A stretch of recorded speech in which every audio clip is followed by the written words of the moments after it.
ረዳችኋለሁ። እሺ ታዲያ እዛ ጋር ይህንንም አለ የእግዚአብሔርን ስራ በማመን ነው ያላለ። አልገባኝም። እሺ ነው የዘላለም ሕይወትን ለማግኘት ምን እናድርግ ሲሉት ይህንንም እሷን ፓርት እንድደግምልኝ ስለፈለኩ ነው። እሺ እንግዲህ የእግዚአብሔርን ስራ እንድንሰራ ምን እናድርግ አሉት። ኢየሱስ መልሶ ይህ የእግዚአብሔር ስራ እርሱ በላከው እንድታምኑ ነው አላቸው። አለቀ። ስራው እሱ ነው። በእርሱ ማመን በቃ እሱ ቆኛ አንኮ ግራን እንገበኝ አሁን እሱ ጋር ማለት ነው። በእርሱ ማመን ማለት ኢየሱስ ክርስቶስን ማመን፣ ቃሉን መቀበል፣ ቃሉ ያለውን ነገር ማድረግ እኮ ነው። አሁን ትልቁ ዲፍረንስ እሱ ጋር ነው መሰለኝ። ማመን የሚለው ቃል በራሱ ማመን ነው። ምንም አታመናሽ አክቲቭ ፌዝ ነገር ነው። ላይክ ማመን ብቻ ማመን ነው። ቃል ሌላ ምንም የለው። የዘላለም ህይወት ለማግኘት ኦፍ ኮርስ ኢየሱስን አምነን ብቻ ነው። ሌላ ነገር የለው።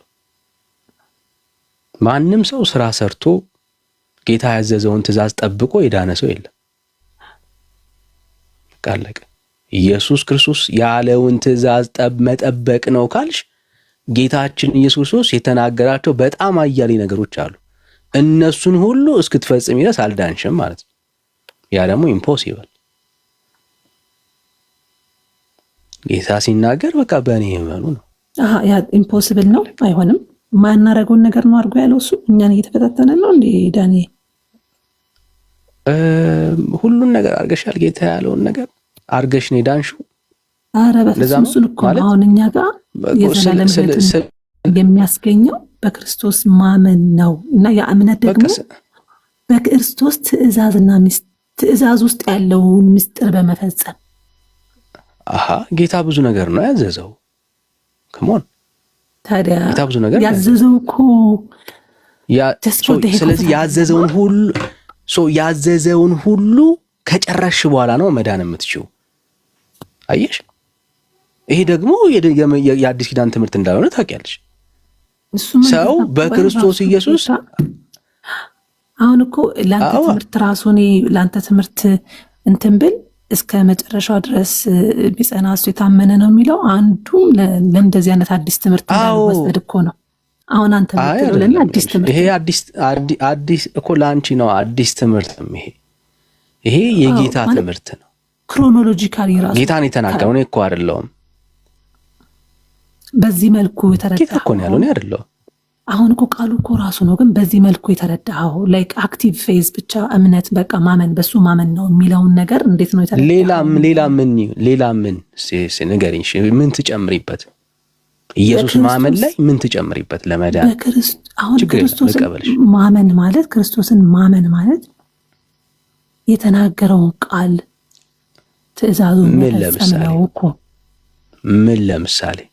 ለዛ እኮ ነው ስጋውን መቀበል፣ ስጋውን መብላት፣ ደሙን መጠጣት የዘላለም ሕይወት ለማግኘት አንዱ ክራይቴሪያ የሆነው ለመፈጸም። ጌታ አላለማ። አሁን ቆይ ለዘላለም ሕይወት እንድታገኙ ቁረቡ ያለበት ቦታ የለም። ኖ ለመፈጸም። አየሽ፣ ለመፈጸም እኮ አትቀላቂው። አሁን ስለ መዳን እናወራና ከዛ ስለ ሌላ ነገር እናወራለን። መፈጸም የምትይው መጠበቅን ነው የምታወሪው አይደል?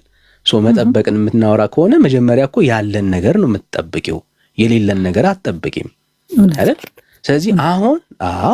ስለዚህ የዘላለም ሕይወት ለማግኘት ጌታ ያለውን ሁሉ መጠበቅ አለብኝ ካልሽ ጌታ ብዙ ነገር አዟል እና ያዘዛቸውን ነገር ሙሉ እስከምታሟይ ድረስ አንቺ የዳንሽ ሰው አይደለሽም ማለት ነው። ድህነቴን አልፈጸምኩም ነው እንጂ ድኛለሁ። ግን ዳንዬ ግን ከታች ያለውም ሰው እየቀላቀልሽ ነው። ችግር የለም፣ ስለ ሰው አትጨነቂ። ሁሉም ደስ ብሎት እየሰማ ነው ያለው። እየቀላቀልሽ ነው ያለሽው። ምንድነው እየቀላቀልሽው? ኦኬ፣ አሁን ሰው በእግዚአብሔር ልጅ በክርስቶስ ኢየሱስ ሲያምን ይድናልን? ተስማማን? ሲያምን ይድናል። ፋውንዴሽን በትክክል ቆይ ሲያምን ይድናል የሚለው ኮንሰፕት ውስጥ ኢየሱስን ሲያምን ነው እንጂ ስራ ሰርቶ አይደለም አይደል? ሰርቶ አይደለም የሚድነው፣ ስላመነ ነው የሚሰራው። በቃ ስለዚህ አሁን ስራን እንዳታነሺ። ኦልራይት።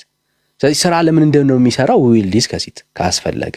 ስለዚህ አሁን የዘላለም ህይወት አለው የምንለው ሰው በእግዚአብሔር ልጅ በክርስቶስ ኢየሱስ ስላመነ ነው ያገኘው ማለት ነው። ስለዚህ ካመነ በኋላ በልጁ በክርስቶስ ኢየሱስ የዘላለም ህይወት ያገኛል። የዘላለም ህይወት ያገኘ ሰው የዳነ ሰው ነው። የዳነ ሰው ስራውን ይሰራል አይደል? ኦፍ ኮርስ በቃ አንድ ገጽ ናቸው። ስለዚህ ሁለት ሆነው አንድ ሁለት ገጽ ያላቸው ቱ ፌዝ ነው። አዎ። ስለዚህ በአንቺ ንግግር መሰረት ለመዳን አይደለም ስራ የሚሰራው ማለት ነው። ስለ ዳነ ነው አሁን ስራ እየሰራ ያለው። የስ ኦኬ። ስለዚህ ስራ ለድነት ሳይሆን የዳነ ሰው እምነቱን የሚያሳይበት የሚገልጥበት ነው ማለት ነው። አዎ ኦኬ ጥሩ። ስለዚህ አሁን ወደ ሐሳቡ እንመልሰው። ይሄንን ኮንሰፕት ከያዝን የዘላለም ህይወት በእምነት ብቻ የሚገኝ ጉዳይ ከሆነ የእግዚአብሔር ልጅ ኢየሱስ ክርስቶስን በማመን የሚገኝ ብቻ ከሆነ የሚቆርበው ለመዳን ብሎ አይደለም ማለት ነው። ሲነርጂ ነው፣ ትብብር ነው። ከዚህ ነገር ውስጥ መተባበር ነው እኮ። ስለዚህ ለመዳን ብሎ አይደለም የሚቆርበው ማለት ነው። አይደለም፣ በውስጡ ለመኖር ነው፣ በድህነት ውስጥ ለመኖር ለመቀጠል እንጂ ኢኒሺያሊ መዳን ለማግኘት አይደለም። ስለዚህ እሺ ድነቱን እሷን ቃል እስቲ አንዴ ድገሚያት። ምን ለማድረግ ነው? በዚህ በድህነት ጸጋ ውስጥ በመታዘዝ በውስጡ ለመኖር ነው። ስጋው ደግሞ የምንቀበለው ሲነርጂ ከእግዚአብሔር ጋር ማስረጃ ስለ ቁርባን አሁን ላልሽው ንግግር ማስረጃ። አሁን ያው እንግዲህ የወንጌል አስተማሪ ስላልሆንኩ ይሄኛው እዚህ ጋር ነው ልል አልችልም፣ ግን አይከን ሉክ ኢት አፕ። ችግር የለም፣ ቴክ ዩር ታይም።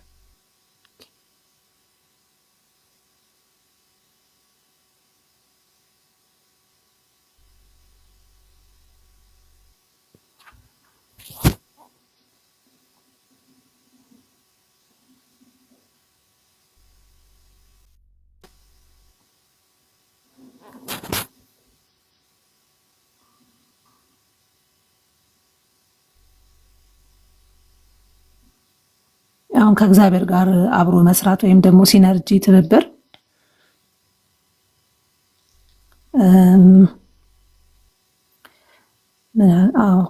ኦኬ ፊልጵስዩስ ላይ ምዕራፍ 2:12 እሺ ፊልጵስዩስ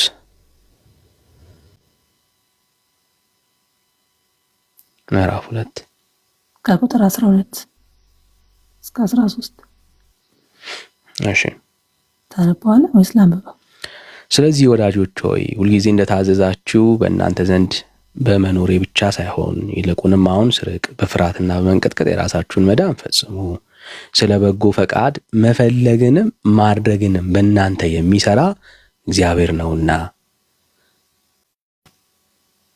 እሺ ከቁርባን ጋር ምን ያገናኘዋል? አሁን እዚህ ላይ ከቁርበት ተባበሩ፣ ከእግዚአብሔር ስራ ጋር መተባበር። አሁን እዚህ ላይ እግዚአብሔር የዚህ ሁሉ የኃይልና የጸጋ ምንጭ ሲሆን ሰው ደግሞ በፍርሃትና በመንቀጥቀጥ ፎከስ አድርጊ። ስለ ቁርባን ነው የጠየቁሽ።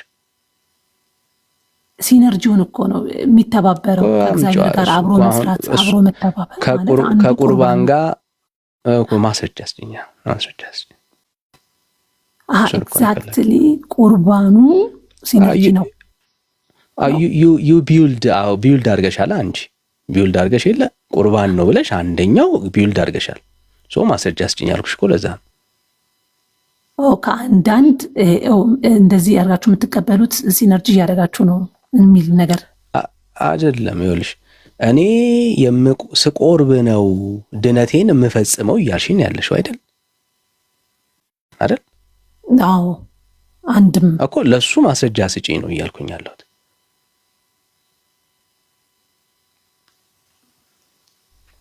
ኦኬ ኤግዛክትሊ። አሁን ጥያቄ ገባኝ። ይሄ ስለ ሲነርጂው መተባበሩ ሳይሆን ድህነትን ማስቀጠል በጸጋ ውስጥ መኖር ሳይሆን የፓርቲሲፔሽኑ አንዱ ቁርባን እንደሆነ ማስረጃ፣ አንዱ ቁርባኑ የፓርቲሲፔሽኑ አካል እንደሆነ ማስረጃ ነው። አይ ይኸውልሽ የጌታማ ትእዛዝ ነው። እንቆርባለን፣ ምንም ጥያቄ የለውም። ኦኬ ምንም ጥያቄ የለውም። ሞቱን እንናገራለን፣ ይሄን በበላችሁ ጊዜ ሞቱን ትናገራላችሁ ምናምን ስለሚል ማለት ነው አይደል? ምንም ጥያቄ የለውም። የጌታን ስጋና ደም እንወስዳለን፣ ክርስቲያኖች ነን። ኦኬ ግን አንቺ እያወራሽ ያለሽው ስቆርብ ነው የምድነው እርግጠኛ የምሆነው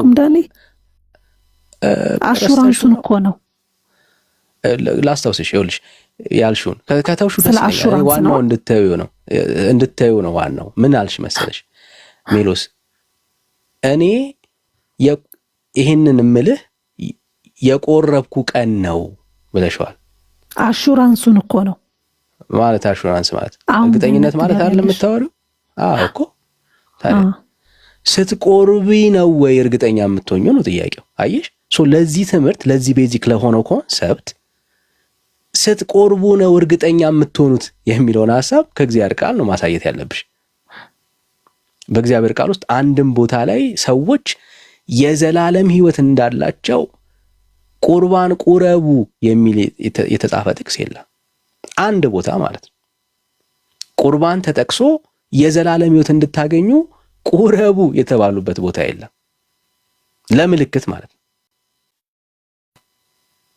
ኦልሬዲ የዘላለም ሕይወት ያላቸው ሰዎች ናቸው የሚቆርቡት። በልጁ በክርስቶስ ኢየሱስ አምነው ህብረት ውስጥ ያሉ ሰዎች ናቸው የሚቆርቡት። በነፃ የጸደቁ ሰዎች በመስቀል ላይ የተደረገላቸውን ያንን ተአምር ለመታሰቢያ የሚያደርጉ ሰዎች ናቸው። አለቀ። አየሽው እንጂ የቆረቡ ቀን የዘላለም ሕይወት አልታደላቸውም። ያመኑ ቀን የዘላለም ሕይወት የታደላቸው ያንን ሕይወት ሲቆርቡ ነው የሚያስታውሱት።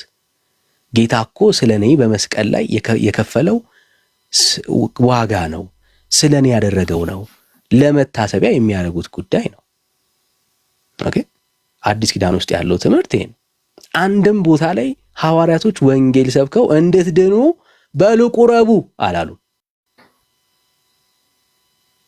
አሁን እኮ ስጋዬን ካልበላችሁ ደሜን ካልጠጣችሁ የዘላለም ሕይወት የላችሁም የሚለው ቃል እኮ ነው ወደዚህ እኮ ነገር የሚያመጣ። ስለ ቁርባን አይደለም ታዲያ እሱ ፓርት ነው። አየህ ለዘላለም የሚያለያየን እኛን ማለት ነው። አይ የለም አንቺም ቢሆን ልታሳይኝ አትችይም። ቁርባን መቼ ነው የተሰጠው? የጌታ እራት እኮ ነው ቁርባን። መቼ ነው ቁርባን የተሰጠው? የጌታ እራት መቼ ነው ጌታ የሰጠው? ጌታ ከመሰቀሉ በፊት ዕለተ ሐሙስ ላይ አይደል? አለቀ። ዮሐንስ ወንጌል ምዕራፍ 6 እኮ ነው እያወራን ያለ ነው። ዮሐንስ ወንጌል ምዕራፍ 6 ላይ እኔን ካልበላችሁ የዘላለም ሕይወት የላችሁም ያላቸው እነማንን ነው? ሐዋርያቶች አይደል? እኔን ብሉኝ እኔ የዘላለም ሕይወት ታገኛላችሁ ያለው በእርሱ ያላመኑ ሰዎችን ነው። እሺ ቀደም እኮ ያነበብኩልሽ ለዛ ነው። በክርስቶስ ኢየሱስ ያላመኑ ሰዎች ናቸው እየጠየቁት ያሉት። ስለ ምግብ እያነሳ የሕይወት እንጀራ እኔ ነኝ እያለ እየነገራቸው ያለው በክርስቶስ ኢየሱስ ያላመኑ ምን ማለት ነው? እንጀራን አይተው የተከተሉ ሰዎች ናቸው። ኢየሱስ እውነት ሕይወት እንደሆነ አምነው የተከተሉ ሰዎች አይደሉም። በጌታ እራት ላይ ቁጭ ብሎ አይደል እንደ ኢየሱስ ክርስቶስ እንደዛ አይላቸው አይደለም። ለዛ ነው ስለሚያምታቱት ነው። አይደለም አንድም ቦታ ላይ የትኛውም ወንጌላት ላይ ማለት ነው የዘላለም ሕይወት እንድታገኙ ስጋዬን ብሉ ያለበት ቦታ ላይ የለም። ዕለተ ሐሙስን በተመለከተ ዮሐንስ ወንጌል ምዕራፍ 6 ላይ የምናገኘው ዕለተ ሐሙስ አይደለም። እንጀራውን ቆርሶ ወይንም አንስቶ ባርኮ የሰጣቸው ቦታ ላይ የዘላለም ሕይወት እንድታገኙ ብሉ ብሎ አስተማረ። የዘላለም ሕይወት አይደለም የዘላለም ሕይወት እንድታገኙ ብሉ ያለው በእርሱ ያላመኑ ሰዎች ነው። እንጀራን ብለው ፈልገው ለተከተሉት ሰዎች ነው። ምክንያቱም የዘላለም ሕይወት ማግኘት ስላለባቸው።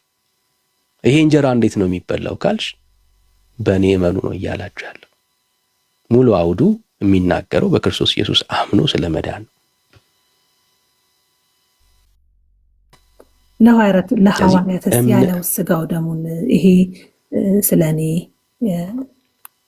መታሰቢያ አድርጉ ብሎ ያላቸው ጊዜ ላይ ስለ ዘላለማዊት ግንኙነት የለውም እያልክ ነው? እሱ ጋር ኦፍኮርስ ለመታሰቢያ ነው አድርጉት ያለው። የዘላለም ሕይወት እንድታገኙበት አላለም። ኦልሬዲ እኮ የዘላለም ሕይወት ያላቸው ሰዎች ናቸው፣ በኢየሱስ አምኖ የተከተሉት ናቸው። ለመታሰቢያ አድርጉት ነው የተባለው። ለመታሰቢያ ነው የሚያደርጉት። ጳውሎስ ይህንን የደገመው ቆሮንቶስ ላይ እኮ ምዕራፍ 11 ላይ ይህንን ነው የሚያወራው። ለመታሰቢያ ግልጽ በሆነ ቋንቋ የሚናገረው መታሰቢያ ነው። ሐዋርያቱ ሲያደርጉት የነበረው ለመታሰቢያ ነው፣ ሌላ አይደለም። ምንድን ነው የሚያስቡት? እሱም በማመን የሚገኘውን የዘላለም ሕይወት፣ ስለ ሰው ልጆች ኃጢአትና በደል በመስቀል ላይ የከፈለውን ዋጋ፣ ሞትና ትንሣኤውን ይናገራሉ። አየሽ፣ የዳኑ ሰዎች ናቸው ሞትና ትንሣኤውን የሚናገሩት። በሱ ሞት እኛ ዳንን፣ በሱ ሞት በሱ መነሳት እኛ ጸደቅን እያሉ ነው የሚያውጁት። they already saved።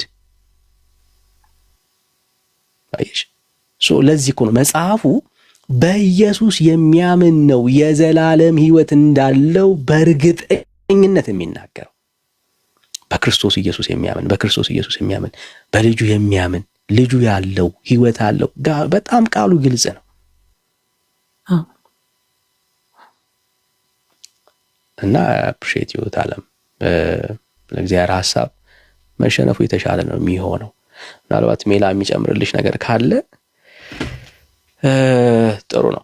ቆይ ይሄኛን አይመለከትም ማለት ነው። ይሄ አሁን የተናገረውን ዮሐንስ ወንጌል ምዕራፍ 6 ክርስቲያኖችን አይመለከትም? እንዴት ይመለከታል እንጂ እሱን በልተናል እንሄዳለን። አይ ቃሉ ነው ማለት ነው።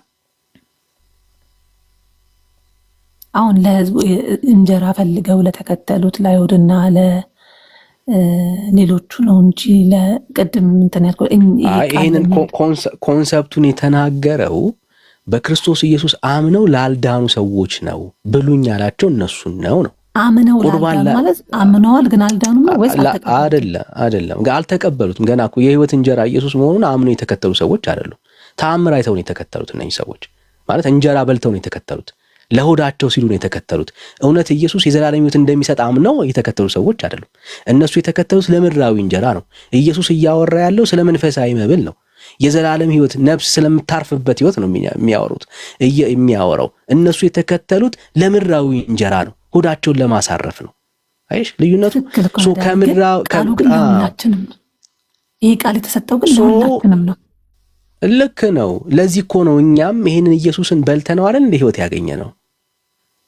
አየሽ ብሉኛ ብሎን አይደል? ይሄው በልተነው እኮ ነው። በልተነው ነው የሚለው ኮንሰፕት ኢየሱስ ክርስቶስን እንደ እንጀራና እንደ ዳቦ በልተነው ማለት አይደለም። በልባችን አምነነው ነው። ቁርባን አይደለም ይሄ ቃል። ቁርባን ኮንሰፕቱ ሊትራሊ ዕለተ ሐሙስ ላይ የተሰጠው እሱ ቁርባን አይደለም የሚያወራው።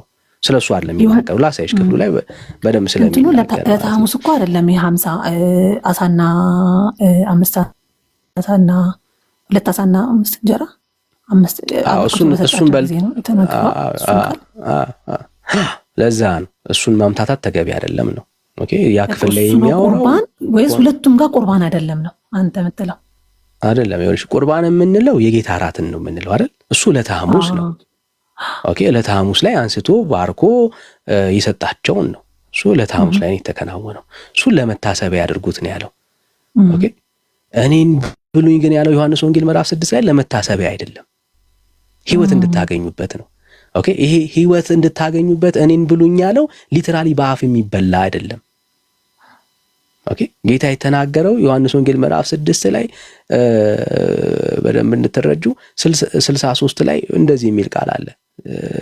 ጌታ የተናገረው ስለ እንትን አይደለም፣ ስለ ፊዚካል ስለሆነ ጉዳይ አይደለም።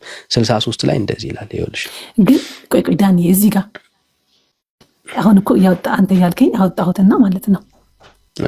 ዮሐንስ ወንጌል 6 ላይ እንዴ ይህ ሰው ስጋውን ሊሰጠን እንዴት ይችላል ብለው ሲከራከሩ ጌታችን ኢየሱስ ምሳሌ አነጋገር ነው። ወይም ደግሞ ይሄ እኮ በቃ ሊትራሊ በሀሳብ ማመን ብቻ ነው ምናምን ብለው እኮ እዛ ላይ አላረማቸውም። ይልቁንም እውነት ናቸው። ስጋዬን ካልበላችሁ ደሜን ካልጠጣችሁ ህይወት የላችሁም ብሎ ቃሉን አጸናው እኮ ጭራሽ። አይ ባይዘው ሊትራሊ ስጋና ደሜ አይደለም ይሄ እኮ ጀስት ቴዎሎጂካሊ ልባችሁ ውስጥ እኔን አሳድሩኝ ማለት ነው ምናምን ብሎ እኮ አላስተባበለውም ቃሉ። አይ ከላይ ጀምሮ አውዱን ከተመለከትሽ እሱን ነው እንጂ እያለ ያለው በደንብ ነው እንጂ ያለው። ለምሳሌ 63 ላይ አንብብልሽ ያልኩሽ ይሄን ነው። ህይወት የሚሰጥ መንፈስ ነው እንጂ ስጋ ምንም አይጠቅምም። እኔ የነገርኳችሁ ቃል መንፈስ ነው፣ ህይወት ነው። አለቀ። የጌታ መደምደሚያ በዚህ ቃል ነው። ባይዘው ሐሳቡን እዚህ ጋር በደንብ ነው የሚያሳምረው። ያው ህይወት የሚሰጠው ምንድነው? እሱ መንፈስ ነው። ስጋ ምንም አይጠቅምም። እኔ የነገርኳችሁ ከላይ ጀምሮ ማለት ነው ቃል መንፈስ ነው፣ ህይወት ነው። አለቀ። የጌታ ንግግር ነው። እየተወራ ያለው ስለ ቂጣና ስለ ወይን አይደለም። እዚህ ክፍል ላይ እንግዲያው ስለምንድን ነው? ኢየሱስን አምኖ የዘላለም ህይወት ስለማግኘት ነው። ምክንያቱም ከሰማይ የወረደው እንጀራ እሱ ነው። ቁርባን ምንድን ነው? እሱ ከሰማይ አይደለም የወረደው ታለም። ይሄኛው ዮሐንስ ወንጌል ምዕራፍ 6 ሊከብድ ማለት በአንድ ሊከብድ ይችላል። በቃ እያንዳንዱ ቃል ላይ እንዴት የተከፈለ አስተምህሮ እንዳለ ነው። በቃ አሁን እንድታነቢ እኮ ዓላማው እንድታነቢ ነው። አሁን ስታነቢውን እውነተኛውን እግዚአብሔርን ሐሳብ እንድትረጂ ነው። እዚህ ክፍል ላይ የሚያወራው በደንብ የሚናገረው ስለምንድን ነው ካልሽ በግልጽ ቋንቋ በእኔ እመኑ የሚለውን ኮንሰፕት ነው ጌታ የሚያወራው። ስለ ወይን አላነሳም ሲል ምን ማለት ነው? አሁን ጌታ እየተናገረ ያለው ስለ መንፈሳዊ መብል ነው። ታለም ጌታ እያወራ ያለው እነሱ እየጠበቁ ያሉት እንዴት ነው ይሄንን ስጋውን ቆርጦ የሚሰጠን ነው እያሉ ያሉት። ጌታ እያወራው ያለው ስለ መንፈሳዊ ነገር ነው። ጌታ ያወራው መንፈሳዊ ነገር ነው። ያ መንፈሳዊ ነገር ሰው የሚቀበለው በዚህ ፊዚካል በሆነ ነገር ላይ በመብላት በመጠጣት አይደለም፣ በልብ ነው። ስፒሪቹዋል ጉዳይ ነው፣ መንፈሳዊ ጉዳይ ነው። ይሄ መንፈሳዊ ጉዳይ በልብ ነው የምትቀበየው። እሱ ነው ጌታ እያወራ ያለው ታዲያ። መብላት ፊዚካል ነገርማ እኮ በልቷል። ጌታ እኮ ባርኮ ሰጥቷቸዋል እኮ በልተዋል እኮ፣ ግን ተራቡ። አየሽ፣ አሁን ጌታ እየተናገረ ያለው ስለ መንፈሳዊ መብል ነው። ይሄ መንፈሳዊ መብል ደግሞ የሚገኘው በክርስቶስ ኢየሱስ በማመን ነው። ሁለት ጥቅሶችን እዚሁ ክፍል ላይ ላንብብልሽና ሙቭ እናርግ። ይሄው እንደዚህ ይላል።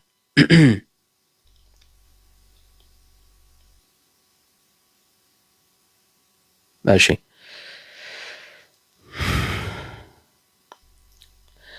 የእግዚአብሔርን እንጀራ ከሰማይ የሚወርድ ለዓለም ሕይወት የሚሰጥ ነውና አላቸው። የማን? የእግዚአብሔር እንጀራ ከየት ነው የሚወርደው? ከሰማይ። ቁጥር 34 ላይ ስለዚህ ጌታ ሆይ ይህንን እንጀራ ዘወትር ስጠን አሉት። ምንም? ይህንን እንጀራ። ይሄ እንጀራ ከየት ነው የሚወርደው? ከሰማይ። ይሄ እንጀራ ማን ነው? ኢየሱስ ክርስቶስ። ቁጥር 35ን አሁን ላንብብልሽ። ኢየሱስም እንዲህ አላቸው፣ የሕይወት እንጀራ እኔ ነኝ። ወደ እኔ የሚመጣ ከቶ አይራብም፣ በእኔም የሚያምን ሁልጊዜ ከቶ አይጠማም። ዲስ ኢዝ ኦል። በቃ አለቀ። እሺ ለምን እርሱ የማይራበው? ስለበላሁ እኮ ነው። እታለም እሺ ምን አለ? እኔ ነኝ የሕይወት እንጀራ። ኢየሱስ ክርስቶስ ነው የሕይወት እንጀራው፣ ራሱ ነው። ከሰማይ የወረደው እሱ ነው አይደል? ስለዚህ ወደ እኔ የሚመጣ በእኔ የሚያምን ማለት ነው፣ በክርስቶስ ኢየሱስን መቀበል ማለት ነው። ሌላ ምንም ቋንቋ የለውም። ወደ እኔ የሚመጣ ከቶ ምን አይልም? አይራብም። በእኔም የሚያምን ሁልጊዜ ከቶ አይጠማም። ስለዚህ ክርስቶስ ኢየሱስን መብላትና መጠጣት ማለት ኢየሱስን ማመንና ወደ ክርስቶስ ኢየሱስ መምጣት ማለት ነው። አለቀ። ሌላ ትርጓሜ የለውም። ስጠን አሉት ይህንን የህይወት እንጀራ። ይሄ የህይወት እንጀራ እንዴት ነው የሚገኘው ብሎ ነገራቸው። ወደ እኔ ኑ፣ እኔን ብሉኝ፣ እኔን ጠጡኝ አላቸው። በምን ኮንቴክስት? በእኔ እመኑ፣ ወደ እኔ ኑ በማለት ማለት ነው። ሌላ ምንም ጥያቄ የለውም። ሌላ ምንም መልስ የለውም። የጌታ መልስ ይህንን ነው እያወራ ያለው፣ ክሊር በሆነ ቋንቋ ማለት ነው። ምን አለ? ወደ እኔ ኑ፣ ወደ እኔ የሚመጣ አለ። ከዛስ በእኔ እመኑ አለ። በቃ አለቀ። እነኚህ ሰዎች እንጀራውን መብላት ነበር የፈለጉት። እንዴት ነው ታዲያ እንጀራው የሚበላው? ወደ ኢየሱስ መምጣት። እንዴት ነው የሚጠጣው? በእሱ ማመን። አለቀ። ይህንን ነው ጌታ እየተናገረ ያለው። እዚህ ክፍሉ የሚናገረው ይህንን ነው እንድትረጁ ያክል ማለት ነው። እና ሜላ የምትጨምርላት ነገር ካለ ያው እንድታዩ ያክል ሜላ የምትጨምርላት ነገር አለ ምናልባት? አይ ጥሩ ሰዓት አውርተናል። 1-2 ሰዓት አውርተናል። በደንብ እንድታዩ ነው አሁን ያለውን እይታ። በኦርቶዶክሱ በኩል ያለውን ስትነግሪን ነበር፣ ደግሞ በዚህ በኩል ያለውን አሳውቀናል። ስለዚህ እሱን ደጋግመሽ ብታዩ አንዳንዴ ምን ይጠቅማል መሰለሽ፣ የሆነ ብዙ ጊዜ የተነገረን ነገር ሐሳብ ይኖራልና ከዛ ከተነገረን ሐሳብ አዲስ ትምህርት ስንሰማ የሆነ እንግዳ ትምህርት ይመስለናል። ግን እንግዳ ትምህርት የሚሆነው ለኛ ለጆሮአችን ነው እንጂ ለመጽሐፉ ማይሆንበት ጊዜ አለ እና ብዙ ጊዜ አዲስ ትምህርት ይመስለናል። አዲስ ትምህርት መጣውን ይባላልና አዲስ ትምህርት ለጆሮአችን ነው ወይስ ለመጽሐፉ ነው? አዲስ ትምህርት የሚለውን መለየት በጣም ያስፈልጋል። ምናልባት እኔ እኮ አዲስ የሚሆንብኝ ያው ከአፖስቶሊክ ሰክሰሽን አንጻር ምንም እንትን ስለሌለውና ላይክ ሪሰንትሊ የመጣ ነው። እነሱስ እንዴት እንደዚህ ሲሏቸው አመኑ ብዬ ነው እኔ እንትን የምለው። ላይክ ሌላ እንዴት ነው ከዛ በፊት እንዴት ነበር ሲረዱ የነበሩት አባቶች? እዛ ድረስ እስከ ሉተር ድረስ እንዴት ደረሰ ምናምን የሚለውን ነገር እንዴት ነው የሚቀበሉት ብዬ አንዳንዴ አይ ወንደር። ባኔ እሱን አትጀምሪኝ። አሁን ሐዋርያዊ ቅብብሎሽ የሚለውን ተይ፣ እሱን አትጀምሪኝ። ምክንያቱም አይደለም ሲሪየስ አንድ ጥያቄ በጠይቅሽ በሐዋርያት ቅብብሎሽ ላይ ትክክለኛ መልስ አሰጭኝ። አይ ኖ አይደለም ላይክ እኔ ዘ ኦንሊ ቲንግ ማውቀው ኦል ኦፍ የሆነ ሴንቸሪ ላይ እንደመጣ ነው የፕሮቴስታንት እምነትና ላይክ እስከ መጨረሻ ድረስ የሚጸና እሱ ይድናል የሚለው አንዱ ከፕሮቴስታንት ትምህርት መጠበቅ ነው እኔ የሚመስለኝ ስሰማ ማለት የሚገባኝ አንዱ ከአዲስ ትምህርት መጠበቅ ነው። ማቴዎስ 24ን ጠቅሰሽ ብቻ እንዳይሆን ከፕሮቴስታንት ጋር ያገናኘሽ በልጠበቅ አድርገው ጭራሽ ማቴዎስ ጠቅሰሽ ከፕሮቴስታንት ጋር አገናኘሽው። ላይክ ሪሰንትሊ የመጣ ነገር ነው። ላይክ ኦል ፕሮቴስታንት ሪሰንትሊ ነው እና እናንተ ሁሉ እንዴት ተቀበላችሁት? ኢዝሊ እንደዚህ አይነት በጣም አሁን ኦል ኦፍ ዘ ሰደን ተገልጦላቸው ነው ወይስ ከነ ጳውሎስ ከነ ቅዱስ ጳውሎስ እንደዚህ ነው እንደዛ ነው እውነት ለማለት የፈለጉት የሚለው በእርግጥ መጽሐፍ ቅዱስ ጥናት የሚያስፈልገው ጉዳይ ነው። እውነት ግን ያው ሲኒየር እንዲህ ለማለት ነው ሲል ነው ያው መጽናት ማለት ለእኔ አንዱ እሱ ነው ብዬ ስለሆነ ነው። በጣም አረኑ 2 hours ነው አይገርምም የወሰድነው? አዎ ከዛ በላይ ኦልሞስት ሚድናይት አካባቢ ነበር የጀመርነው። ያ ግን በቃ እንትን ቅድም መጨረሻ ላይ ያወራንበት ዋስትና የሚለውን እሱን ደጋግመሽ አስቢበት። ዋስትና ገና ለገና የሆነ ነገር በማድረግ ዋስትና አገኛለሁ ብለሽ ካሰብሽ መቼም ዋስትና አታገኝም። ልክ እንዳንቺ አይ ነው ያንቺ የግልሽ ሐሳብ አይደለም፣ በኦርቶዶክስ የሚነገር ሐሳብ ነው። ለዛ ነው ልክ እንዳንቺ ዋስትና ይኖረናል የሆነ ጊዜ እንቆርባለን ብለው ሳይቆርቡ የሄዱ ብዙ ናቸው። እያሟረትኩ ሳይሆን ግን ያው ፋክቱን እያስቀመጥኩ ነው አይደል? አንቺም የምታውቂያቸው ሰዎች ይኖራሉ ብዬ አስባለሁ። ጌታ እንግዲህ ለመቁረብ ያብቃን እያሉ ግን ለዛ ሳይደርሱ የሞቱ ብዙዎች ናቸው፣ አያሌዎች ናቸው የሞቱትና እሱ ነገር ዋስትና አይሆንም። ጌታ የዘላለም ሕይወትሽን በዲያቆኑ እጅ አላስቀመጠም፣ በካህኑ እጅ አላስቀመጠም። ካህኑ በሚያጎርሰኝ ህብስት የዘላለም ሕይወቴን አላስቀመጠም። ዲያቆኑ በሚሰጠኝ በዚህ በዕርፈ መስቀሉ የዘላለም ሕይወቴን አላስቀመጠም። ኢየሱስ የዘላለም ሕይወትን በማንም ፍጡር እጅ አላስቀመጠም። አያምንም ማንንም በዚህ ጉዳይ ላይ ራሱ ጋር ነው ያለው የዘላለም ሕይወትና ፐርሰኑን ኢየሱስ ክርስቶስን አምኜ የዘላለም ሕይወት እንዳለኝ ጋራንቲ ካልሰጠኝ በቤቴልሔም የሚሰራው ህብስትና ወይን ጋራንቲ ሊሆነኝ አይችልም። በጭራሽ አይሆንም። እና ፐርሰኑ ላይ የበለጠ እንድትጣበቂ የዘላለም ሕይወት ጉዳይ የሆነ የኔና የእግዚአብሔር ትብብር አይደለም። ቅድም ሲነርጂ ስትይ ሲነርጂ የሁለት ነገሮች ድምር ውጤት ነው።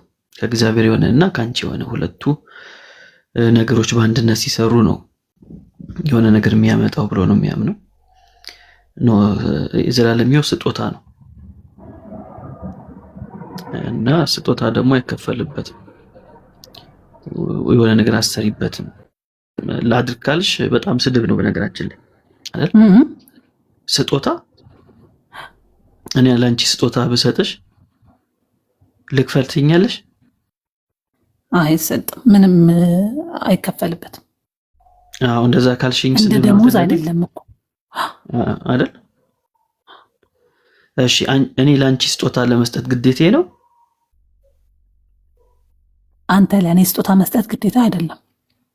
አንቺ ከኔ ስጦታ መቀበል መብትሽ ነው እንዴ? መብትም አይደለም። በቃ መሰረቱ ምንድነው? መሰረቱ ምንድነው? ከሰጠሽ ስጦታ በቃ ፍቅር ነው፣ ሌላ ነገር ሊሆን አይችልም። ስለፈለኩኝ ነው የምሰጥሽ። ልክ እንደዛው እግዚአብሔር የዘላለም ሕይወትን ስጦታ አድርጎ ነው የሰጠን፣ ግዴታ የለበትም። እኔ ደግሞ የዘላለም ሕይወትን ለመቀበል መብቴ አልነበረም፣ ምክንያቱም በደለኛ ነኝ፣ ሞት የሚገባኝ ነኝ። ስለዚህ የዘላለም ሕይወት በስጦታ መልክ ነው የሰጠኝ ማለት ነው። ምንም አላደርግም። ስጦታ ስሰጥሽ ላንቺ ደስ ብሎሽ ነው የምትቀበዩ፣ ቴንኪዩ ብለሽ ነው የምትቀበዩ። ትክክል። ስለዚህ የኔ ዘላለም ሕይወት እኔም ቴንኪዩ ብዬ ነው የምቀበለው ማለት ነው። ሌላ ነገር ምንም አላደርግምና አይ ነው ይቀላል አይደል? እንደዚህ ሲሆን ይቀላል። እንደዚህ ሲባል በጣም የቀለለ ነገር ነው የሚሆነው። ለብሶ እንዴ በቃ ምናምን ነገር ይላል። ያ እና ግን የቀለለው ቀሎ ሳይሆን እሱ ትልቁን ስራ ሰርቶት ነው። ኢየሱስ መስቀል ላይ ስለሰራው ነው ለኛ የቀለለው። እና ኢየሱስ እውነት ለመናገር ኢየሱስ ያን ሁሉ መከራ ተቀብሎ ያን ሁሉ ግርፋ ተገርፎ መስቀል ላይ ስጋው ተቆርሶ ደሙን አፍስሶ ሜሎስን ማዳን ካልቻለ የኢየሱስ ሞት ከንቱ ነው፣ ምንም ጥቅም የለው። አንድ ምስኪን የሆነ ሜሎስን ሊያድን ካልቻለ የኢየሱስ ክርስቶስ መስዋዕትነት ኢየሱስ ከስሯል። ይህን በደንብ ቦልድ ሊመናገር ይችላል። ኢየሱስ ፋኒን ሊያድናት ካልቻለ በቃ ከስሯል ኢየሱስ። ግን እኮ ይሄ ቁርባኑን መቀበል እኮ እኔ መካፈል እኮ ነው የተሰጠኝን ነገር። አሁን አንድ ሰው በር ላይ ቢያንኳኳ ከፍተህ እንኳን ደህና መጣ ምናምን ብለህ በሩን አዘጋበትማ። ከፍተህ ማስገባት አለበት። ቃልህና የምታደርገው ነገር መገናኘት አለበት አይደል? አስገብተናል፣ አምነን ያስገባነው። አሁን ኢየሱስ ክርስቶስን ተቀበልከው ማለት በመስቀል ላይ የተከፈለው ዋጋ፣ የተቀበለውን መከራ፣ የተቆረሰውን ስጋ፣ ያንን ደም የእኛ ቤተክርስቲያን ሙሉ ለሙሉ በዚህ በኢየሱስ ክርስቶስ ስጋና ደም ድህነት አግኝተናል። ቁርባኑን የመስቀሉን በረከት መካፈያ ነው። እሱ ያፈሰሰልንን ደም የምንካፈልበት መንገድ ነው። አሁን እዛ ጋር ሙስሊም እዛ ጋር ቆሞ አምኛለሁ ቢል የሚያሳዝነው እኮ ፋኒ እሱ አይደለም የሚያሳዝነው፣ እሱንም ወስዳችሁ እርግጠኛ አይደላችሁ። ለምን እንዴ? አሁን ለምሳሌ ዛሬ ቆረብሽ ልበልሽ፣ ዛሬ ቆረብሽ፣ እሺ፣ ነገ ኃጢአት ብትሰሪ የእግዚአብሔር መንግስት ትወርሻለሽ? በቃ ዛሬ ቆረብሽ፣ ነገ ኃጢአት ብትሰሪ የእግዚአብሔር መንግስት ትወርሻለሽ? አልጸናሁም፣ አፈረስኩት። አየሽ፣ በቃ በልተሽ 24 ሰዓት ሳይሞላሽ ምንም ጋራንቲ አልሰጠሽም። አይሽ አሁን እኮ አልሰጠሽም ጋራንቲ እኮ ቆረብሽ 24 ሰዓት ሳይሞላሽ ምንም ጋራንቲ የለሽም። ለዛ ነው በትበዩም ለውጥ የለውም ያልኩሽ። የበላ ሁሉ ብንጠይቀው ልክ በልቶ ሲወጣ ብንጠይቀው ይጠራጠራል። ምክንያቱም የእናንተ ጥፋት አይደለም፣ የመምህራኖቹ ጥፋት ነው። የመንግስተ ሰማያት በር ላይ እንኳን ቆመን ድናቸዋል ወይ ጸድቃቸዋል ቢባል ቆይ ልግባ በሉ ነው እያሉ ሲያስተምሩ ይኖሩትና አይደለም። ከትህትና ቅድም አንድ ወንድም ሲናገር ሰምተናል። እኛ ጋር ከድሮ ጀምሮ ሲሰራው የነበረው ትዕቢት እንዳይሆን ድኛለሁ ብለህ እንዳጠፋ እና ጳውሎስ ትዕቢት እየተናገረ ነው። ልሂድ ከክርስቶስ ጋር ልኖር እናፍቃለሁ ሲል ትዕቢት ነው አይደለም። የዘላለም ሕይወት እንዳላችሁ እጽፋለሁ ሲል ሐዋርያው ዮሐንስ ትዕቢት ነው አይደለም። ሰይጣን ትህትና በሚመስል ካባ ሰዎችን በኢየሱስ ክርስቶስ ያገኙትን ማንነት እንዳይቀበሉ እያደረገ ነውና ኤኒዌይስ በደንብ አስቢበት። ተጨማሪ ነገር ካለሽ ሌላ ቀን ደግሞ ስንገባ በደንብ እናወራበታለን። ጥያቄም ካለሽ ጻፊልን፣ በውስጥ እንመልስልሻለን። በርቺ፣ አንብቢ። የመዳን ቀን ግን መቼ ነው? አሁን ነው። አሁን ነው፣ ነገ የለም። እና በጣም ብቻ አሜዝ ነው የሚያደርገው how different is our brain like the way we understand እያንዳንዱን ነገር። ያው እግዚአብሔር መቼስ ሁሉንም ልቡን ያውቃል፣ ልቡን ይመረምራል። ሁላችንንም እስከ መጨረሻው ድረስ አጥንቶ ለመንግስቱ ያብቃል። አሜን አትል? እሺ ደህና አደሩ። ምኞት አረግሽ መንግስተ ሰማያትን። እኛ እኮ ገብተናል እያልን ነው። እሺ ባይሆን አንቺን አምነሽ የእንድፍረት ይስጥሽ። እሺ መልካም አዳር። አሜን። እናንተ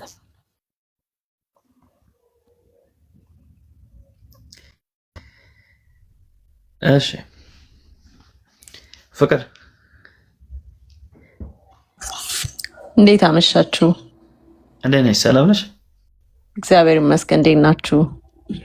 ይመስገን አምላክ ደህና ነን በጣም። ዛሬ መቼም ጌታ ልትቀበይ ነው የመጣሽው? ጌታማ ከኔ ጋር ነው፣ ሁሌም ከኔ ጋር ነው። ያው የተሰቀለው ያየኸው ፒክቸሩ ላይ የተሰቀለው ኢየሱስ ሁሌ ከኔ ጋር ነው። በፕሮፋይሉ አይደለም አይደል? አይ ፕሮፋይሉ ላይ ምን እንደተሰቀለ ሆኖ ያየኸው እሱ በልቤ ውስጥ ተሰቅሏል አለ። ሁሌም አለ፣ ሁሌም ከኔ ጋር ነው አለ። ሁሌም ማለት እንደ አዲስ የምፈልገው ጌታ የለም ማለቴ ነው። ስለዚህ በልብሽ ያለው ጌታ ዋስትና ሰጥቶሻል? ዋስትናው ምንድነው? ማለት ዋስትና የሚለው አባባል አልገባኝም። ዋስትናውን ብትሞቼ የእግዚአብሔር መንግስት ሰት ብለሽ ትገቢያለሽ። ፍርድ የለብሽም። ፍርድ ኢየሱስ ብቻ ነው የሚፈርደው። ፍርድ ለክርስቶስ ለወልድ ብቻ ነው የተሰጠው እኮ። አንቺ ላይ ፍርድ አለብሽ፣ ይፈርድብሻል። እንደ ተስፋው ቃል ጌታ ኢየሱስ እንደተናገረው በእኔ ያመነ ይድናል ባለው መሰረት በሱ በተስፋው ቃል እናምናለን እና ሁሌም ቤተክርስቲያን ስንጸልይ ተስፋ ማናረጋትን ኢየሩሳሌም እዛ እንገናኛለን ነው የምንባባለው። እንግዲህ ሁላችንም አባቶቻችንም ሲጸልዩ አይደለ? አይ አሁን አንቺን ስለሆነ እያወራ ያለሁት አባቶችማ የሚሉት እሱን ከጀመርሽኝማ ብዙ ነገር ላመጣ እችላለሁ። እሱን ተወውና አሁን ፍቅር የእግዚአብሔር መንግስት ወራሽ ነች ወይ? አሁን ብትሞት ፍርድ የለባትም ወይ? እኔ ፍርድን ለኢየሱስ ሰጠው አልኩ። ኢየሱስ ግን ምን ብሏል? በእኔ ያመነ የዘላለም ሕይወት አለው ብሏል። ስለዚህ እሱን አምነን የምንኖር ክርስቲያኖች እሱን እንወርሳለን። ያቺ ተስፋ የምናረጋትን ኢየሩሳሌም እናያለን ብለን አምነን ነው የምንኖረው አይደለ? ክርስቲያን ተስፋው መልሽ ይላልው። ፍርድ አለብሽ ወይንስ የለብሽም? ፍርድ የኢየሱስ ነው። ፍርድ አለብሽ የለብሽም የሚለው ፍርድ የኢየሱስ ነው። እኔ ሲኦል ልግባ ገነት ልግባ የኢየሱስ ነው። እሱን እውቀትማ ለወልድ ብቻ ነው የተሰጠው። መጽሐፍ ቅዱስም የሚለው እንደዛ ነው። ፍርድን ለወልድ ነው የሰጠው። ግን እንደ ቃሉ ክርስቶስ እንደነገረኝ ግን እኔ አምላኬ ሲኦል ይከተኛል ብዬ አላምንም። እኔ ፐርሰናሊ ገባ እኮ ማታምኚ ከሆነ ፍርድ የለብሽም ማለት ነው። እኔ ፍርድ የሚለውን ቃል ለመቀበል ያቅተኛል የሚለው እሱን ለኢየሱስ ነው የተሰጠው። አንቺ ትጃለሽ ወይ እኮ አይደለም ያልኩሽ። ኢየሱስ ይፈርድብሻል ወይ ነው ያልኩሽ። ይፈርድብሻል ወይ? እሱን አምኜ የሚፈርድልኝ እሱ እንደምወርስ ነው ብዬ ነው የማምነው እንጂ እኔ ኢየሱስን አምኜ ሲኦል ይከተኛል ብዬ አላምንም። ይሄ የኔ እምነት ነው። ስለዚህ ኢየሱስ ክርስቶስን በማመንሽ አሁን ፍርድ የለብሽም ይላል መጽሐፍ ቅዱስ ይላል። በክርስቶስ ያመነ አሁን ኩነኔ የለበትም ይላል። በቃ ስለዚህ በማመን የዘላለም ሕይወት አለሽ ከእግዚአብሔር ፍርድ ይገኛል። ኦፍ ኮርስ በማመን የዘላለም ሕይወት ይገኛል። ይሄን ደግሞ አሜን ብለን ተቀብለን ተስፋ እያደረግን እንኖራለን። ግን እኔ ሲኦል ነው የምገባው ገነት ነው የምገባው ብዬ ግን በሰውም ላይ አልፈርድም፣ በራሴም ላይ አልፈርድም። ግን በተናገረው ቃል መሰረት ክርስቶስን ሲኦል አልገባም ብለሽ እኮ የኔ ፐርሰፕሽን ነው የኔ እንትን። አሁን ለምሳሌ ኢየሱስ ሲኦል ነው የሚያስገባሽ ገነት ነው የሚያስገባሽ ብትለኝ እኔ እያመንኩት ሲኦል ያስገባኛል ብዬ አላምነው፣ በቸርነቱ ማለት ነው። ገባ? ስለዚህ ክርስቲያን የመሆኔ ሚስጥር ምንድን ነው? ኢየሱስን ተስፋ የማደርገውን አምላክ በሚቀጥለው ህይወታችን ላይ የማናየው ከሆነ ምንድን ነው ተስፋችን? እሱን ነው እየጠየቅን ያለ ነው እኮ። ደዌ አጠያየቃችሁ ነው እንጂ እኛም አመላለሳችን ሚስ አንደርስታንዲንግ ተፈጥሮ ነው እንጂ የትኛውም ክርስቲያን ማለት ነው ስራውን ሲያስብ ነው ማለት የሚፈራው ማለት ፍርድ ለመስጠት የሚፈራው እንጂ እኔ በበኩሌ እንደ ስራዬ ሳይሆን እንደ ኢየሱስ ቸርነት ክርስቶስን እወርሳለሁ ብዬ ነው የማምነው። ፐርሰናሊ እኔ ፐርሰናሊ አንቺ እንደዛ ነው የምታምኚው? እንደዛ ነው የማምነው። ቤተክርስቲያንም አብረን ተሰብስበን ስንቀድስ ኢየሩሳሌም እንደምንገናኝ ነው ሁሌም የምንጸልየው። አይ የኦርቶዶክስ አስተምሮ እንኳን እንደዛ የለም። ኦርቶዶክስ አሁን ብትሞቱ የእግዚአብሔር መንግስት ትወርሳላችሁ ብላ ታስተምራለች። አልገባኝም። በትንሣኤ ሙታንና ምን የለ እንዴ? ሚስጥረ ትንሣኤ ሙታን እኮ አንዱ ትምህርታችን አይደል እንዴ? ሙታን ይነሳሉ ነው አይደለም? ሙታን ይነሳሉ፣ ጻድቃንን በቀኝ ኃጢያንን ደግሞ በግራ ያደርጋል። ስለዚህ በጻድቃኑ መንገድ በምን ታውቃላችሁ? ጻድቃኑ እናንተ መሆናችሁን በምንድን ነው የምታውቁት? እሱ ነው ለክርስቶስ የተሰጠው። አየህ፣ ጻድቃንን በቀኝና በግራ ሲያቆም እሱን ፍርድ የተሰጠው ለኢየሱስ ነው። ስለዚህ አታውቁም ማለት ነው እንደ ኦርቶዶክስ። እናንተ በቀኝ የምትቆሙት እንደሆናችሁ አታውቁም። እንደዛ ይኸውልህ፣ አሁን ይኸውልህ እኛ የሚከብድን ቀኝና ግራ የሚለውን ነገር የኢየሱስን እንደመውሰድ ነው የሚሰማን። እሱን እሱ ይፍረድ። እኛ ግን ዞሮ ዞሮ ክርስቲያን የሆን ነው በክርስቶስ አምነን ማመናችን። ታዲያ ዴስቲኔሽኑ ምንድን ነው? ክርስቶስ ጋር ማንሄድ ከሆነ እንዴ ክርስቲያን ለምን ሆነ እኮ? እኛም እኮ የገረመን እኮ እሱ ነው። ኖ የእናንተ አረዳድ ነው እንጂ የትኛውም ክርስቲያን ሜሎስ የትኛውም አረዳድ ሳይሆን እኮ አሁን እኛ አረዳድ ሳይሆን እኮ አሁን አንቺ ራሱ እኮ አንዴት መጨረሻ አንዴት ሄጅብኛለሽ። አይደለም ሜሎስ ይኸውልህ፣ አሁን ለመጨረሻ ጊዜ ላስረዳ። የጌታ ቃል ምን ይላል? በክርስቶስ ኢየሱስ ያመነ የዘላለም ሕይወት አለው ይላል አይደለ? ስለዚህ እኔ ከእስልምና ወደ ክርስትና ስመጣ ያንን ቃል አምኜ የሚያወርሰኝን ጌታ ተቀብዬ እስካሁን ድረስ በተስፋ የምኖረው እሱን እንደሚመጣ አስቤ መጥቶ እንደሚወስደኝ አስቤ ከዛ ከሱ ጋር እንደምኖር አስቤ ነው ክርስቶስን ያመንኩት። ገባ? ያ ዴስቲኔሽን ካላወቅን ከመጀመሪያውም ክርስቲያን አይባልም ነው የምልህ።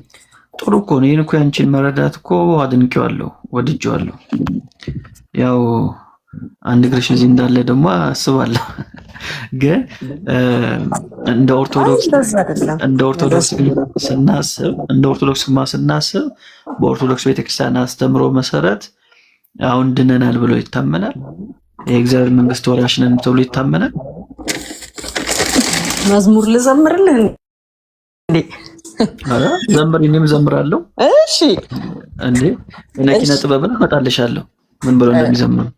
እሺ አንድ መዝሙር ልዘምርልህ። መድኃኒዓለም አዳነን በማይሻር ቃሉ። አዳንን ነው የምንለው አይደለ? አዎ እሱማ አዳነን ትላላችሁ ከአዳም ኃጢአት። ከአዳም ኃጢአት ብቻ ነው? አዎ ከአዳም ኃጢአትማ አዳነን። እንኳን አንቺን አይደለም ሙስሊም ድኗል ብላችሁ ነው የምታምኑት? ከአዳም ኃጢአት ከአዳም ኃጢአት ብቻ ነው ሜሎስ? ኧረ ተው ቀጥይዋ ግጥሙን። እንደዛ ከሆነ ከሌላ ከሆነ ግጥሙን ቀጥዩ። እኔ ደግሞ ደግሞ ልንገርሽ። እሺ ንገረኝ። አቤት የዚያን ጊዜ የት ይሆን መግቢያ አንተ ስትመጣ የት ይሆን መግቢያ የሚለውስ መዝሙር ጨነቀኝ ጠበበኝ ነው የሚለው። የትትና መዝሙር ነው በነገር ላይ እሱ።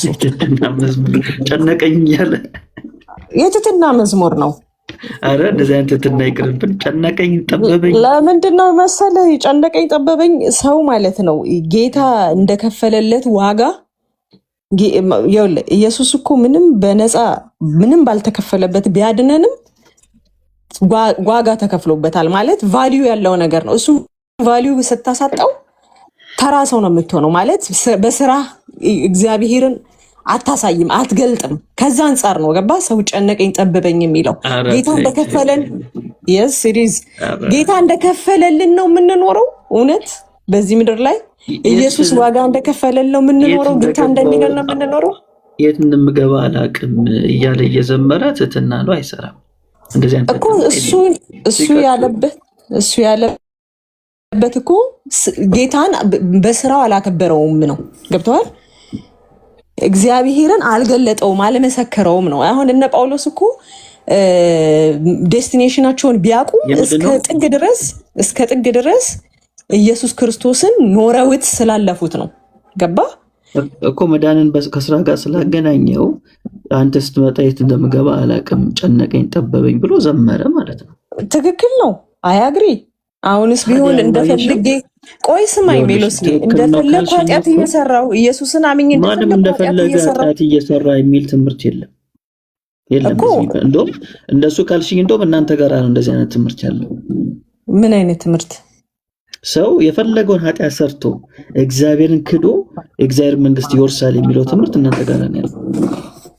እግዚአብሔርን ክዶ የእግዚአብሔርን ትምህርት ይወርሳል የሚል ትምህርት እኛ ጋር አለ፣ በደንብ አለ። ለምሳሌ ምን ማን አለ? ታምረ ማርያም ነጋዴው። ስለ ታምረ ማርያም ብዙ አላውቅም፣ ይቅርታ ሜሎስ። ግን ምንድነው ስላላወቅሽ ነው እንጂ አንቺ በእናንተ ትምህርት ታምረ ማርያም ላይ ተጽፏል። ልጨምርልሽ፣ ቅዳሴ ማርያም። አሁን ለምሳሌ ፍልሰታ ጾም ላይ ናደ ያላችሁት። ፍልሰታ ጾም ላይ ከሚነበቡ መጽሐፍቶች መካከል አንደኛው ምንድነው? ቅዳሴ ማርያም ትርጓሜ ነው አይደል? ቅዳሴ ማርያም ትርጓሜ ላይ እግዚአብሔርን ክዶ ማርያምን አልክድም ያለው ሰውዬ ድኗል አልዳንም? ታውቂያለሽ ታሪኩ? አላውቀውም። አዎ ለዛ ነው ቅዳሴ ማርያም ትርጓሜ ላይ እግዚአብሔርን ክዶ ማርያምን አልክድም ያለው ነፍስ እንደዳነ ተጽፏል። እኔ ድርሳን ብዙም እንትን የለኝም፣ ግን እኔ አሁን የመጣሁበት ዋና ምክንያት በኦርቶዶክስ ድህነት አለ ቢለውን ታይትል አይቼ ነው እና የዳነ ነፍስ ስላለ መዳኔን ላረጋግጥልህ ነው የመጣሁት እና እንደምታስቡን አይደለም። ጠበበኝ የሚለው አረተ እሺ፣ እንደዚህ ብዬ ልጠይቅሽ። ስብከት ለምሳሌ አሁን እኔን ፐርሰናሊ አሁን ሌላ ነገር አትጠይቀኝ፣ እኔን ፐርሰናሊ ጠይቀኝ። ማለት እኔ ኦርቶዶክስ ነው እየጠየኩሽ ያለሁት። አይ እኮ እንደ ኦርቶዶክስ ጠይቀኝ። የኦርቶዶክስን ትምህርት እኮ እንደ ኦርቶዶክስ እየጠየኩሽ ነው። እንደ ኦርቶዶክስ ቤተክርስቲያን ትምህርት መሰረት አንድ ሰው ስለ መዳኑ እርግጠኛ ሆኖ መናገር የሚችልበት የእምነት ድፍረት እንዳለው የሚያሳይ ጽሑፍ አላችሁ?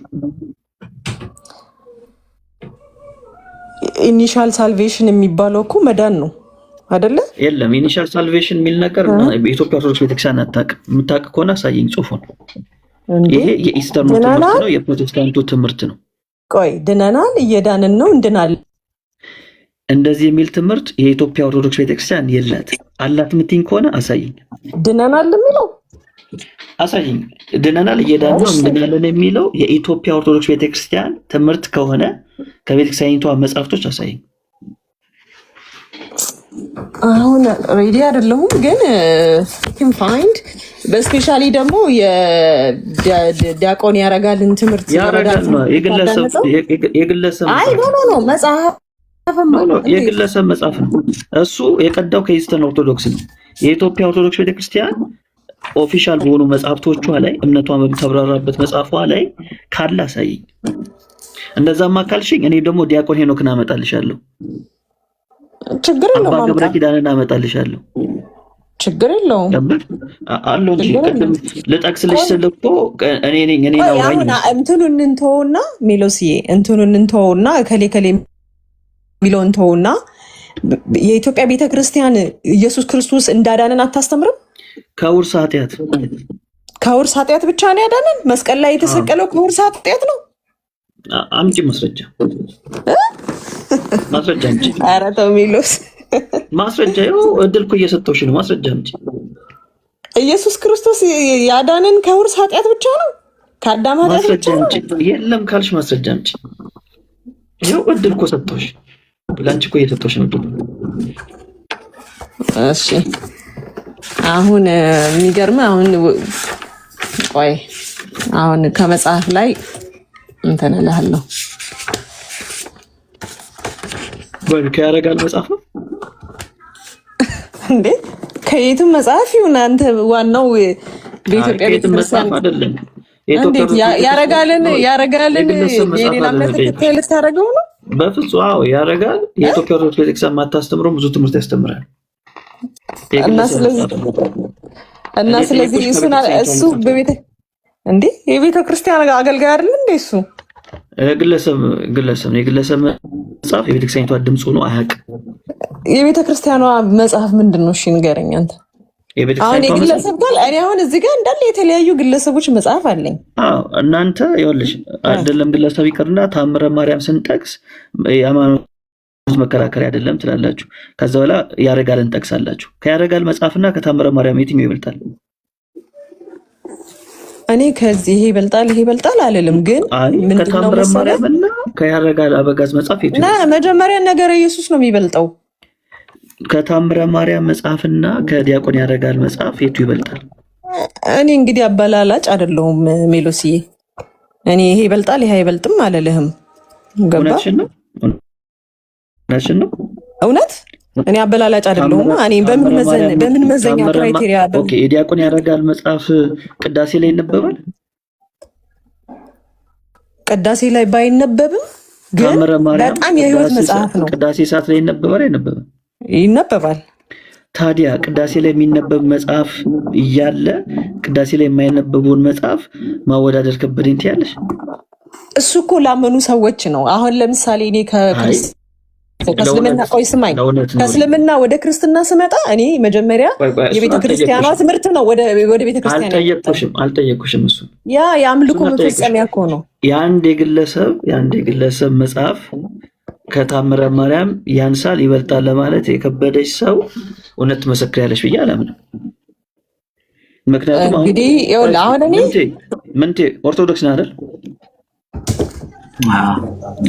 ከታምረ ማርያም መጽሐፍና ከዲያቆን ያረጋል አበጋዝ መጽሐፍ የቱ ይበልጣል? ሁለቱም የራሳቸው ቦታ አላቸው። የራሳቸው ቦታ አይደለም። እንደ ኢትዮጵያ ኦርቶዶክስ ቤተክርስቲያን ትምህርት ሁለቱም የራሳቸው ነው። የኢትዮጵያ ኦርቶዶክስ ቤተክርስቲያንን መጽሐፍ የሚወክለው የዲያቆን ያረጋል መጽሐፍ ይወክላል። ግን ሁለቱም የራሳቸው ሆነ ፍቺ አላቸው። ምን አላቸው? ሁለቱም የራሳቸው ሆነ ፍቺ አላቸው። ኦኬ መልካም። ወደ እኔ ከመጣ እሺ እንኳን ደህና መጣህና ስለ ፍቺ ሳይሆን የጠየቅኩ የትኛው ይበልጣል በክብር የመለስኩልህ ስለ ሁለቱም የራሳቸው ሆነ ትርጓሜ አላቸው ነው ሜሎስ። አሁን ልጅቷን የጠየቃት ይዋሽ ስለ ትርጓሜ አልጠየቅኩም። በክብር የቱ ይበልጣል ነው ያልኩህ።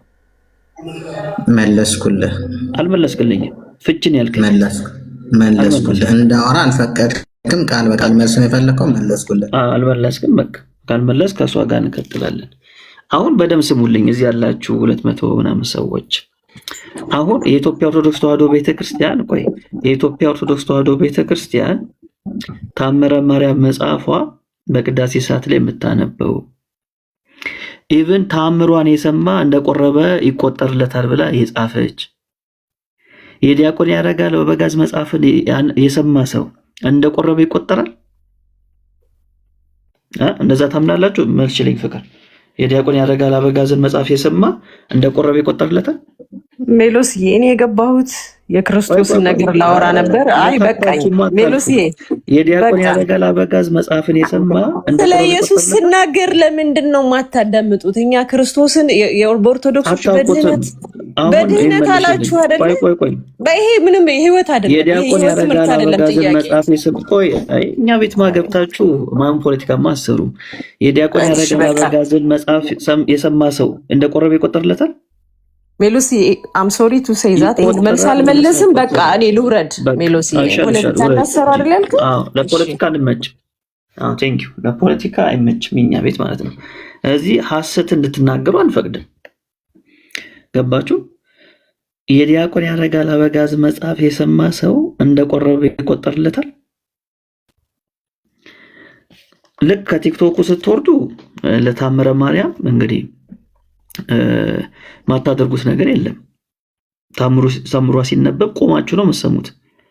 የዲያቆን ያረጋል መጽሐፍ ሲነበብ ቆማችሁ ነው የምትሰሙት። አይ እዚህ የሚተናነቃችሁ የምትሸፍኗት ኦርቶዶክስ ስላለች ነው። ቲክቶክ ላይ የቲክቶክ ኦርቶዶክስን ላለማስነካት ትጥራላችሁ፣ ግን የምታወሩት ከኛ ጋር መሆኑን ትረሳላችሁ ማለት ነው። እሺ ከእናንተ በላይ በቤተክርስቲያኒቷ ውስጥ ያደግን ሰዎች የምናስተምር ሰዎች ነን። ምን ተረጋጋ። እውነትን የማይመሰክር ሰው ጋር ብዙ መቆየት አልፈልግም። ስለዚህ አሁን ሰው በደንብ ማወቅ አለበት። የውሸት የኦርቶዶክስ ያልሆነ የውሸትን ትምህርት ካመጣችሁ መረጃ እንጠይቃችኋለን። አንድ ማስረጃ የለም። ያው እድል ሰጥቼሽ ነበር፣ ማስረጃ ማቅረብ አትችልም። ማንም ሰው ማቅረብ አይችልም ማስረጃ።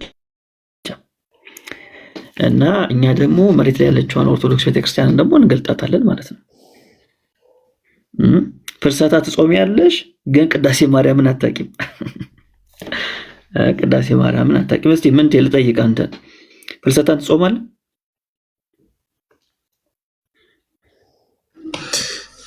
እንዴት አመሻችሁ? ይመስገን።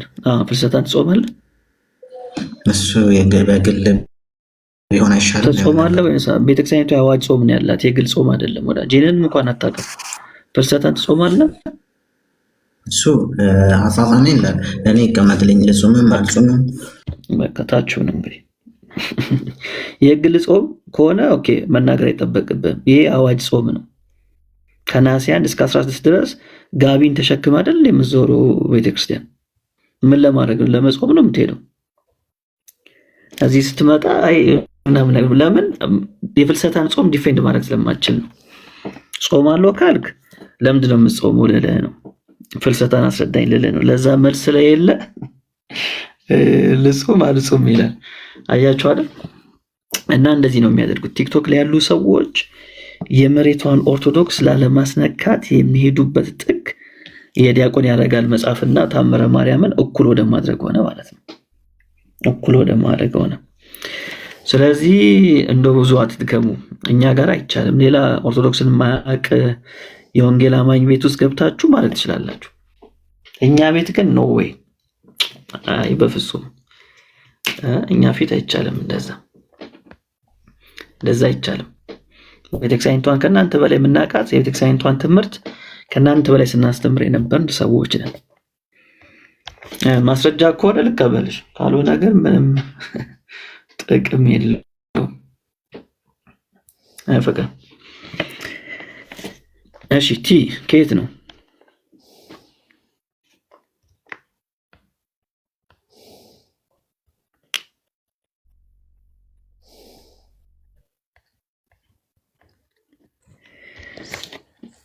እሺ ከየት ነው? ለዚህ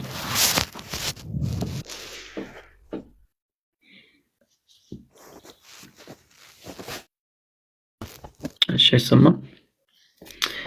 እና ሌላ ጊዜ ሌላ ቦታ ሌላ ቤት እድል ሞክሩ። ምንም የማያውቁ አንዳንድ የወንጌል አማኞች አሉና እነሱ ጋር ገብታችሁ እንግዲህ ሞክሩ እድላችሁን እንጂ እኛ ፊት እንደ የማይሆነውን የማይደረጉ ነው። ትጾማላችሁ፣ በጾም ሰዓት ላይ የሚነበቡን መጽሐፍ ትክዳላችሁ። ፍልሰታ ላይ አሁን የሚነበቡ ቅዳሴ ማርያም ትርጓሜ፣ ውዳሴ ማርያም ትርጓሜ ነው። እስቲ ኑና አውሩን። ቅዳሴ ማርያም ትርጓሜና ውዳሴ ማርያም ትርጓሜ ላይ ኦርቶዶክስ ቤተክርስቲያን ኢየሱስ ያድናል ትላለች ወይ? በፍጹም አዳንን የምትለው ከውርስ ኃጢአት ነው። ከዛ ውጪ ዕለት ዕለት በምናደርገው አድኖኛል ካለች ኦርቶዶክስ ኑና ማስረጃ አቅርቡ። ለሱማ ቁርባኑ ሰጣችሁት እኮ እና የቁርባንን ትምህርት አታውቁም ኦርቶዶክስ የምታስተምረው። ስለዚህ መጀመሪያ ኦርቶዶክስን ትምህርት ማወቅ፣ ያው እያወቃችሁም ለመሸወድም ትሞክራላችሁ። እንግዲህ እሱ ግን አይሳካም እኛ ጋር ማለት ነው። እሱ አይሳካም። ለማንኛውም ዳኒ ተኛ እንዴ? ሜላችን ኧረ አልተኛውም። እየሰማ ነው። የዲያቆን ያደርጋልና ታምረ ማርያም ጉድ ነው ዘንድሮ ትላለህ። ጉድ ነው ዘንድሮ። የዲያቆን ያደርጋልን ከታምረ ማርያም እኩል ሊያደርጉ አልሰሙ። ጳጳሳቱ ዘርዓ ያዕቆብ አልሰማ። እንዴት አድርጎ እንደሚገርፋቸው የእነ አባ እስጢፋ ዕድል ነበር የሚደርሳቸው። የአባ ገብርኤልና የአባ ሚካኤል ውግዘት ነው የሚወርስባቸው።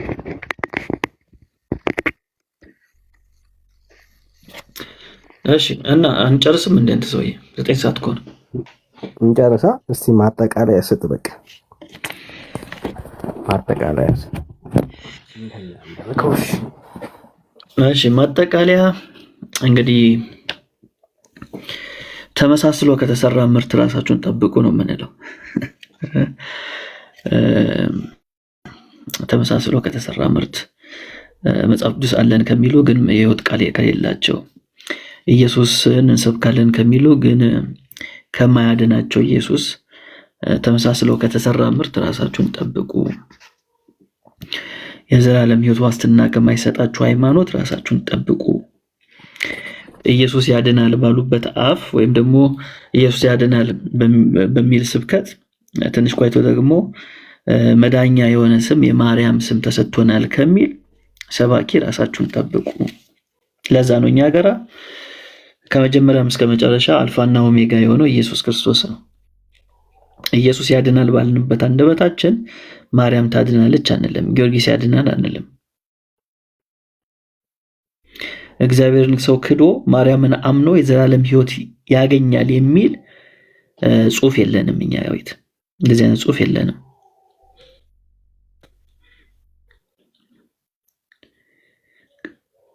እውነተኛ ደህንነት የሚገኘው በኢየሱስ ክርስቶስ ነው እንጂ በህብስት አይደለም፣ በወይን አይደለም።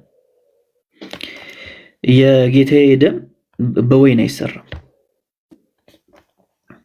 በወይን አይሰራም ማለት በወይን አይሰራም። ያ የከበረ የኢየሱስ ክርስቶስ ደም በወይን አይሰራም። ያ የተቆረሰው የክርስቶስ ኢየሱስ ስጋ በዱቄት አይሰራም።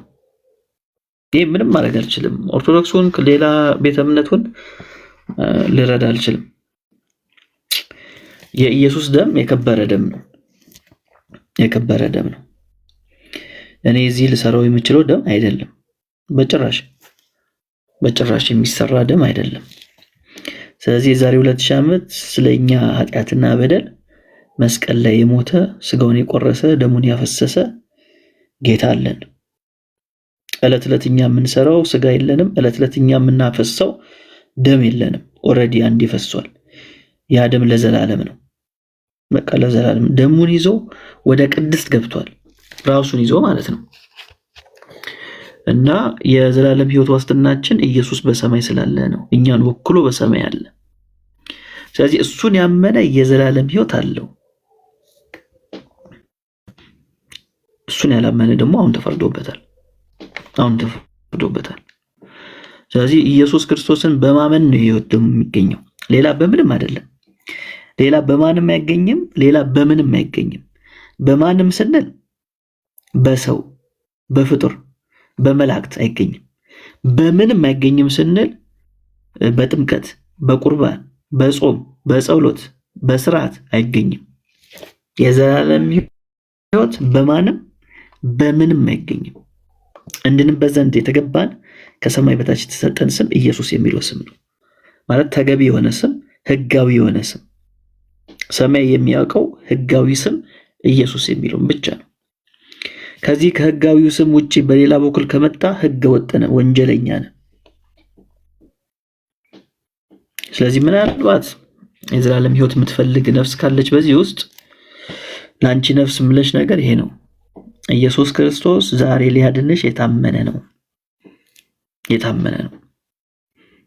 ኢየሱስ ክርስቶስ የመስቀል ላይ የሰራው ስራ ያለምንም ያንተ ስራ ሊያድንህ ካልቻለ ኢየሱስ ክርስቶስ በከንቱ ነው የሞተው። ከስሯል። ኢየሱስ እኛ ሊያድነን ካልቻለ ያለኛ ስራ ሚስጥራትን ሳንፈጽም ኢየሱስ ክርስቶስ በሰራው በመስቀል ስራ በዛ በመስዋዕትነት ስራው ሊያድነን ካልቻለ ኢየሱስ ከስሯል። ምንም ጥያቄ የለው።